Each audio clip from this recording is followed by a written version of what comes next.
puertorriqueños se dan a respetar después de esto, que el que piense que es una casualidad, pues no sabe de política y no entiende. Esto fue un esfuerzo de get out the vote de Mr. Donald Trump.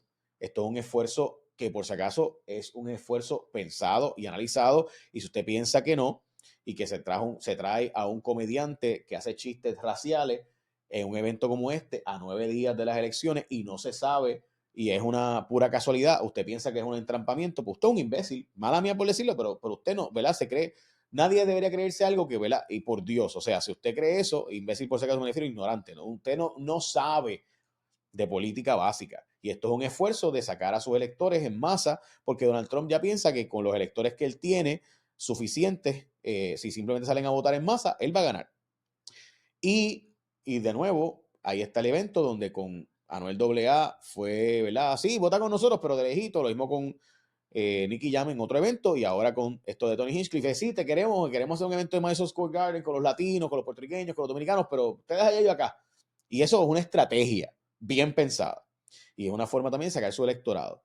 Así que los puertorriqueños tienen que decidir si van a dividirse o si van a demostrar la fuerza del electorado puertorriqueño, que por si acaso todos los medios en Estados Unidos están publicando la cantidad de electores puertorriqueños que hay por estado. Y si usted ve y va a los datos, va a encontrarlos de por qué son tan fuertes esos datos. Porque hay básicamente 500,000 puertorriqueños residentes en Pensilvania, entre Reading, Filadelfia, Pittsburgh, que hay menos, la parte de Allentown, que es bastante boricua. Hay 115,000 en North Carolina, cerca de 100,000 en Georgia, cerca de 64,000 en Arizona, 61,000 en Wisconsin, 43,000 en Michigan y 27 en Nevada. Esos estados, gente, por si acaso, obviamente hay más puertorriqueños en Chicago, hay más puertorriqueños en Nueva York, hay más puertorriqueños en Kissimmee, en Orlando, hay más puertorriqueños en Dallas y en Texas en general, pero esos estados son estados que no se consideran swing states en esta elección. Son estados que se consideran estados que ya se sabe, todo el mundo sabe que New York, New Jersey, Illinois van a votar demócrata. Texas y Florida van a votar por Trump, van a votar republicano. Así que ya eso se sabe. Esos estados están, ¿verdad? Básicamente no hay. California tiene una población puertorriqueña también de cientos de miles, pero también California sabe que va a votar demócrata. La pregunta es: ¿cómo va a votar el bloque puertorriqueño en Pensilvania, en Georgia, North Carolina, Arizona, Nevada, Wisconsin y Michigan? Esos son los estados que van a decidir esta elección y están empate ahora mismo. Según todas las encuestas, están en empate. Así que el sector de los puertorriqueños, si vota en bloque 85-15, va a ganar Cámara. Si usted se da a respetar y, ¿verdad? Y condena lo que hizo Donald Trump. Profesor, pregunta. ¿Nos viste el anuncio de Cámara básicamente pidiendo el voto puertorriqueño y demás? Donald Trump está hablando hoy y no ha hablado del tema. Ayer J.D. Vance, que es el candidato a vicepresidente con él, le preguntan directamente: pues, si usted es racista, impropio estos chistes. Y él dice: mira, esto son boberías, esto no, o sea, no sé si el chiste fue o no fue racista, pero we have to learn to take a joke. Debemos aprender a aceptar chistes y a que, ¿verdad? La sátira es gracioso. Es decir, parece que no le temen a que esto les vaya a afectar. Yo honestamente no entiendo cómo alguien puede pensar que el voto que es decisivo de estos grupos bloques, ¿verdad? O sea, no le va a afectar. Pero te escucho y, ¿verdad? Y leemos ya mismo lo que dice The Hill. Si te puedes pegar un micrófono un poquito más para que te escuchen mejor. Sí, yo creo que primero hemos de reaccionar a la reacción que tuvo J.D. Vance, que yo encuentro que fue bien interesante, porque hizo lo esperado, que fue de alguna forma u otra rechazar la validez del comentario dentro de la plataforma republicana, pero después lo articuló como otro intento por parte de la izquierda globalista, demócrata estadounidense, a coartar la libertad de expresión, y articuló la situación del comediante como si fuera un asunto de crítica de cancel culture, ¿verdad? O sea que nuevamente vemos otro intento por parte de la campaña de Donald Trump y sus adherentes articular cualquier acto en oposición a ellos o cualquier reclamo a ellos como una revocación de sus derechos civiles a la expresión. Es decir, que continúa la narrativa de que son marginados y son perseguidos por un establecimiento. Ahora, en cuanto al puertorriqueño en Estados Unidos, ciertamente en una faceta personal, a mí el comentario del comediante me causa indignación. Y siento que en algo fue bien interesante la reacción que yo he visto a nivel mediático de tantos medios de comunicación como de figuras políticas, incluyendo aquí en Puerto Rico, que todo me da indicios de que la idea de que existe tal cosa como una nación, es decir, ese constructo cultural étnico de Puerto Rico, pues que existe, ¿verdad? Ahora, lo que yo no sé hasta qué punto eso genuinamente se vaya a traspolar en la creación de un bloque propiamente electoral monolítico en Estados Unidos. Y me explico por dos razones. Generalmente las Bien, tu personas, impresión es que esto no va a ser decisivo en la elección. me parece que puede ser decisivo en cuanto a los votos indecisos que estaban cuestionándose si vamos a irnos con Donald Trump o con Kamala. Pero me parece que ese margen de los indecisos no es lo suficientemente grande como para virar lo que ya unos patrones electorales se mostraban en varios estados. Pero sí tenemos que entender, ¿verdad?, de que existen personas que bien viendo todo esto, lo que hacen es que no lo proyectan como algo contrario a lo que ya creen, sino que lo suman al aspecto de lo que ya creen. Y yo he visto a muchísimos puertorriqueños, inclusive comentaristas puertorriqueños republicanos en Estados Unidos, ¿verdad?, decir de que esto en efecto no es algo representativo de la campaña de Donald Trump y por otra parte de que supuestamente un comentario que era puramente cómico, no con una intención política, cosa que yo niego totalmente. Pero eso nos deja saber algo, de que la persona que se suscribía a la línea tribalista y partidista republicana generalmente lo que va a hacer con este tipo de actos es acomodarlo a su conmovisión ya preexistente. Así que yo no creo que va a causar indignación lo suficientemente fuerte entre las personas que ya, los puertorriqueños que ya iban a votar por Donald Trump, que dicho de paso son muchos también, como para poder alterar esa base electoral. Sí creo que refuerza la causa de muchos puertorriqueños de votar por Kamala Harris y sí moviliza algunos votos indecisos hacia el lado de Harris, pero no creo que hasta qué punto pues, pueda ser algo decisivo. Y por otra parte, no creo mucho en la idea del elector puertorriqueño como una figura ideológicamente monolítica en los No, Estados no Unidos. existe. Sí, hemos tenido pastores puertorriqueños en Florida endosando a Donald Trump bajo una premisa etnonacionalista bien particular, al igual que tenemos líderes sindicales en Nueva York y en Illinois endosando a Kamala, ¿verdad? Y yo creo que eso también trae un cuestionamiento bien grande, ¿verdad? Que es la división de la diáspora y hasta qué punto la diáspora se define Por políticamente, eso ¿verdad? para mí, en este caso Uh -huh. específicamente, profesor, es tan importante el que ocurra el movimiento monolítico que nunca va a ocurrir. O sea, Uh no va a -huh. ocurrir un 100%. Eso no existe en política, nunca existe Claro. un 100% en política. Pero sí existe un 85-15. Uh -huh. Sí existe un 80-20. Ya 70-30, pues ya perdiste básicamente efectividad. Pero un 80-20, un 85-15 puede darse. Y si los puertorriqueños y puertorriqueñas dicen, mira, sí, en estos issues yo difiero de Cámara, pero esto para mí es tan importante Lo es. que yo no puedo, o sea, que yo tengo que dar a respetar a Puerto Rico y a mí como puertorriqueño. Y por si acaso a los latinos. Yo sé que, ¿verdad? Presumo que te ha pasado, porque has viajado, pero cuando yo digo que yo soy puertorriqueño, a mí nadie en Chicago pensaba que yo era puertorriqueño cuando me veía. Uh Y -huh. yo nací en Chicago por si acaso y me crié en Puerto Rico, pero iba recurrentemente porque mi papá vivía en Chicago. Y la mayor parte de mi familia está en Chicago, más que en Puerto Rico. Y cuando yo voy a Chicago, yo era mexicano. O sea, yo jugué pequeñas ligas ahí de béisbol.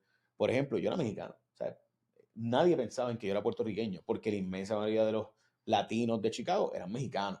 Había un grupo de puertorriqueños en Humboldt Park, pero como yo estaba en una zona no tan cercana a Humboldt Park, pues ahí donde está la carretera de, ¿verdad? Tiene la bandera de Puerto Rico, en Humboldt Park, ¿verdad? Yo vivía más en el West Side. Y, y vivía entre comillas, pero realmente nunca viví, ¿verdad? Me iba allí en verano, me quedaba con papi y regresaba a Puerto Rico, etcétera. Por eso mi inglés es goleta. Pero cuando tú vas a Orlando, los venezolanos son boricuas. Cuando tú vas a Miami, somos cubanos. Cuando tú vas a Nueva York, los mexicanos son puertorriqueños o dominicanos ahora que son mayoría. Así que no existe este concepto, todos somos mexicanos para fines de los latinos en Estados Unidos, especialmente para los grupos blancos de la zona sur, porque los mexicanos son obviamente el vecino más próximo, son la inmensa mayoría de los latinos en Estados Unidos. El grupo latino más grande por bloque de decenas de millones es mexicano. Nosotros somos mexicanos en Estados Unidos. Así que nosotros tenemos que entender que cuando tripean con que los mexicanos o que con que los latinos lo que quieren es parir como loco para reproducir y quedarse con Estados Unidos, que fue lo que dijo el gracioso este, eso es a los puertorriqueños, eso es a ti. Eso no está hablando de Costa Rica, no está hablando de Nicaragua, no está hablando de los venezolanos, está hablando de todos nosotros, pero nos incluye a nosotros. O sea, ellos no nos ven a nosotros como ciudadanos americanos. De hecho, la noticia en gran medida es que en Estados Unidos no se sabe que los puertorriqueños somos ciudadanos americanos hasta María, gran parte de la nación, y eso se supo entonces, pues se encuestó y se supo hasta el huracán María, no había habido una efervescencia de la puertorriqueñidad como parte de la nacionalidad norteamericana hasta el huracán María. Parte de lo que es importante nosotros entendamos es que el chistecito de los puertorriqueños de que somos una isla flotando de basura es fuerte, pero también es fuerte y es duro, y he visto muy poca solidaridad nuestra con nuestros hermanos latinoamericanos cuando plantea el chistoso de que lo que pasa es que ustedes vienen, los latinos vienen aquí a reproducirse y terminan dentro de la mujer en el acto sexual porque quieren, al igual que con nuestro país, quedarse dentro y aquí reproducirse y quedarse con la nación. O sea, eso yo no he visto esa misma efervescencia de otros grupos latinos, y los puertorriqueños no necesariamente nos estamos solidarizando con ese otro grupo. Y está hablando de nosotros. No está hablando solamente de los mexicanos, no está hablando solamente de los dominicanos. Cuando hablan de latinos nos incluye a nosotros. Y nosotros, por alguna razón, por el asunto de la ciudadanía americana, creo que no nos sentimos como parte de esa realidad latina. Sí, yo coincido y creo que, verdad, la puertorriqueñidad, al igual que muchos otros constructos nacionales que están presentes dentro de los Estados Unidos, pues ha sido muy efectiva en crear ciertos enclaves culturales en diferentes estados que se han reflejado en poder político y cívico y económico, ¿verdad? Y el ejemplo predilecto de eso, la presencia cubana, por ejemplo, en Miami, la presencia puertorriqueña en Nueva York, en Chicago, presencia mexicana en California. Y es importante también entender a base de ese poder creciente, tanto demográfico como económico, como político y social, cuáles son los llamados que hacen partidos como el Partido Republicano para que haya tal cosa como movimientos como Latinos for Trump, por ejemplo. Y yo creo que eso amerita un poco de una revisión histórica de cuándo fue las primeras veces que en los Estados Unidos históricamente se invitó a la participación latina a ser parte de conjuntos electorales y otras cosas, y se daba generalmente en estados con alto flujo migratorio, donde un partido que sabía que tenía las de perder frente a un partido de mayoría, invitaba y facilitaba el proceso de inscripción y de registro de personas para que pudieran votar, generalmente inmigrantes. Se dio en Nueva York con los irlandeses, se dio, ¿verdad?, en Florida también con poblaciones del Caribe, se dio en Texas con mexicanos. Es decir, que la historia estadounidense lo que nos demuestra es que los partidos nos empiezan a invocar no por una causa cívica ni de derechos, generalmente se da cuando ellos necesitan un margen superior al que ya tienen para poder ganar una elección. Y yo creo que el movimiento de Latinos for Trump, que surte de unas varias contradicciones tan obvias, en mi opinión, pues emana de eso, de un reconocimiento de que se necesita un voto de tipo, un voto latino para poder ganar las elecciones, pero la razón por la cual yo digo que surte de una gran hipocresía es porque generalmente la apelación al voto latino desde la campaña de Trump se da de una perspectiva prospectiva y racionalista. ¿A qué me refiero? Vamos a traerle empleo a la comunidad latina, vamos a traerle desarrollo, etcétera, pero nunca se da de una perspectiva de conjunto, ni ideológica, y ni de raza, ni de pueblo, ni de derechos cívicos, ni nada. Nótese que en la misma campaña de Trump coexisten personas que abogan por la expulsión de toda la población, tanto registrada como no registrada, conste, latina de los Estados Unidos, al igual que subsisten líderes empresariales latinos.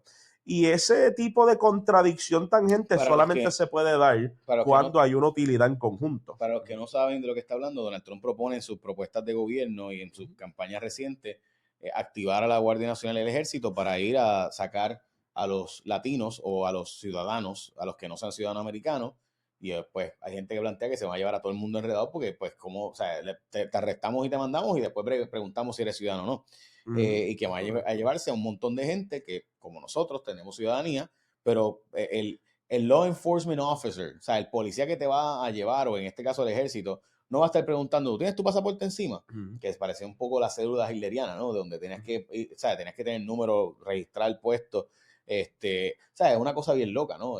Hasta Y increíble. que conste que ha ocurrido en el pasado, a principios de los 1900, hicieron una serie de casos que dieron las bases para los casos insulares, donde puertorriqueños que estaban convencidos de la idea de que al haber sido ocupados por los Estados Unidos ahora eran miembros de la nación americana, pues fueron a realizar actos de comercio en Nueva York, en Florida, etcétera, solamente para encontrarse con autoridades que habían decidido de que eran foreign nationals o de que eran nationals sin ciudadanía, entre otras cosas, y tenemos que Discúlpeme entender. un segundo, en aquellos Ajá, tiempos los impuestos federales eran aranceles. ujú, Eran básicamente, lo estaba poniendo Trump, tarifas de entrada. Y parte correcto. de lo que se planteaba es que los productos de Puerto Rico tenían que pagar impuestos. Aranceles, correcto. Y ahí es donde surgen los famosos casos insulares que, ¿verdad? Empiezan con de Lima y, ¿verdad? Y los casos que terminan Balzac, etcétera, que es después.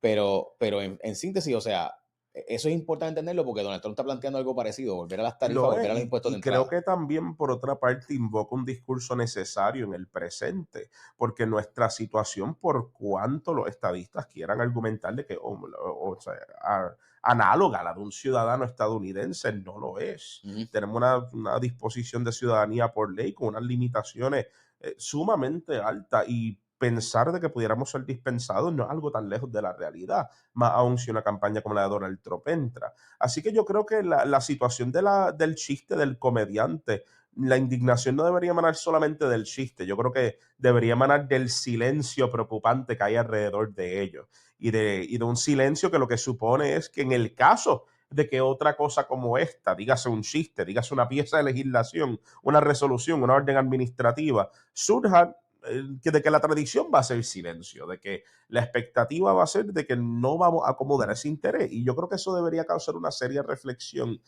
a aquellas personas que pudieran categorizarse como latinos sobre el posible apoyo que puedan brindarle a un partido que es tan silente frente al interés, ¿verdad?, de su comunidad dentro de los Estados Unidos.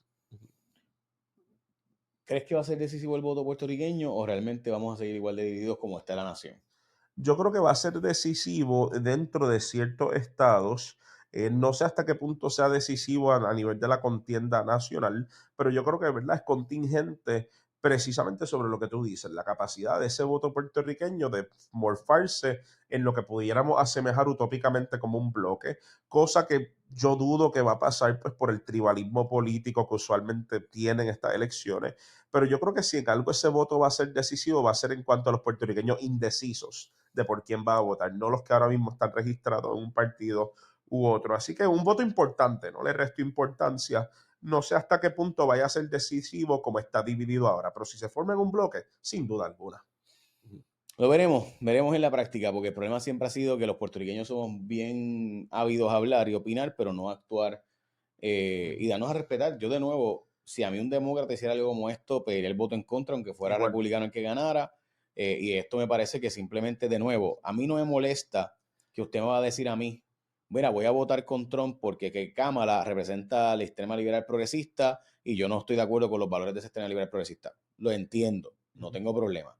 Lo que no puedo respetar es el puertorriqueño que defiende esto y que lo trata de Ahí está. justificar. Claro Eso que no sí. lo puedo bregar. O sea, si usted piensa que eso es una casualidad, que en una campaña, 9 días de la campaña, llevaron un comediante que se sabe que sus chistes son raciales, que ha sido votado de venues por hacer chistes sobre asiáticos y sobre diferentes razas. Si usted piensa que eso es una casualidad, que Donald Trump se distancia, le pide el voto a Noel, de la gente de Anuel AA, pero se distancia a la misma vez de Justin Quiles, y lo mismo ocurre con Nicky Jam. Y ahora esto, si usted piensa que eso es casualidad y oye, que echa bien de aquí están unas teorías de conspiración que no son reales, pues Benito, allá usted si usted quiere creerse lo que además se creería y usted no sabe nada de política porque no entiende que todo esto está encuestado, todo esto está chequeado y yo estoy seguro que fue un get out the vote effort, fue un esfuerzo para sacar el electorado, su electorado, que, ¿verdad? Para que salgan a votar en masa. Recuerden que ellos están ahora con el voto adelantado en Estados Unidos, donde se vota presencialmente en muchos sitios y Donald Trump históricamente había estado en contra de que los electores de él fueran a votar adelantado, y ahora está ocurriendo que muchos cambió la versión y ahora sí pide que vayan a votar adelantado. Antes él planteaba que no, que la gente esperara este día de las elecciones porque eso se prestaba para el truco, y como están viendo, pues ahora plantea lo contrario, y es natural porque en efecto los republicanos lo dejan por última hora, los demócratas iban mucho antes, entonces tenían unas ventajas que cuando empezaba la noche, empezaba un péndulo a favor de los demócratas y después se iba balanceando con los republicanos, y pues se veía como parte del truco o del traqueteo, ¿verdad?, electoral, por así decirlo. Y pues no es necesariamente traqueteo, era la realidad de que los demócratas votaban adelantados y los republicanos no. Y eso pues es parte de. Déjame plantear algo también sobre esto y termino. Donald Trump ha hecho muchas cosas con las que yo pueda estar de acuerdo en cuanto a sus políticas públicas. Pero si alguien en público trata y es dismissive así y trata a la gente de esta forma y nos habla de nosotros en público así, ¿qué pasará en privado? Esa es una pregunta que yo creo que usted debería hacerse y reflexionarla y tomar una decisión. Si tú no te das a respetar en la vida, nadie te va a dar a respetar. Eso me lo enseñó mi papi cuando yo era chiquito, escuchándole hablando a mi hermana, y le decía, los muchachos no te van a respetar. Tú tienes que darte a respetar. Y por si acaso, en este caso también ahora aplica a las muchachas. Así que a mí me aplicaba a las muchachas y a todo o sea, en otras palabras, nadie te va a respetar por ti. Si tú no te das a respetar, nadie te va a respetar. Y aplica a los pueblos y a los países.